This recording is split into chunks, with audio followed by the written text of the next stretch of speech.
హనుమంతుడికి తమలపాకులు ఎందుకింత ప్రియమో తెలుసా? సీతమ్మను వెతుకుతూ హనుమంతుడు లంకలోకి ప్రవేశించినప్పుడు రావణాసురుడి సైనికులు ఆయనను పట్టుకుని బంధిస్తారు.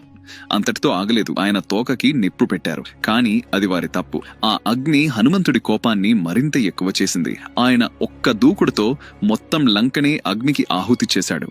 బంగారు లంక క్షణాల్లో బూడిదైపోయింది. అయితే ఆ అగ్నిజ్వాలల వల్ల హనుమంతుడికి కూడా కొన్ని గాయాలవుతాయి. లంక నుంచి తిరిగి వచ్చిన హనుమంతుడి శరీరం మీదున్న గాయాలను చూసి రాముడు హనుమాన్ని తన పక్కన కూర్చోబెట్టుకుని ఆ గాయాలను చూసి బాధపడుతూ ఏడుస్తాడు. శ్రీరాముడు స్వయంగా తమలపాకులను తెచ్చి ఆ గాయాలపైన పెడతాడు. అది ఔషధం మాత్రమే కాదు, అది శ్రీరాముని ప్రేమ. ఆ తమలపాకుల వలన ఆ గాయాలు నొప్పి తగ్గిపోయి నయమైపోవటంతో హనుమాన్కి రాముడు తెచ్చిన తమలపాకులంటే ఎంతో ఇష్టం పెరిగిపోయింది. అప్పుడు హనుమంతుడు జాంబవంతుడితో, ఇక నుంచి నన్నెవరైనా కొలవాలి అంటే ఈ తమలపాకులతో ఒక మాల చేసి అర్పిస్తే వాళ్లను నేను అనుగ్రహిస్తాను, వారి కష్టాలను దూరం చేస్తాను, నా కోసం తమలపాకులు తెచ్చిన వారిని నేను రాముడిలా భావిస్తాను అని చెబుతాడు.